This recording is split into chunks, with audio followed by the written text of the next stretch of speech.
বললেন আমার নবী সিদ্ধান্তের উপরে কোনো কথা বলা এই লোক ঈমানদার।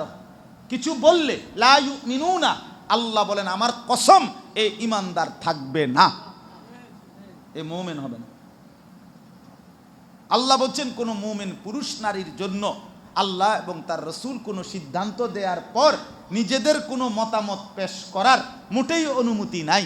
যদি পেশ করে, বিরুদ্ধাচরণ করে, ফাকাদ দাল্লা দালালাম মুবিনা, তাহলে সে সুস্পষ্ট গুমরাহিতে নিমজ্জিত হবে, পথভ্রষ্ট হবে, পথভ্রষ্ট হয়ে যাবে।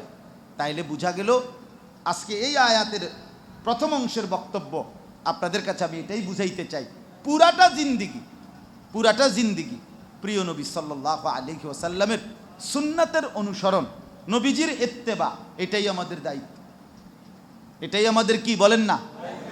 এখন একজন একজন করে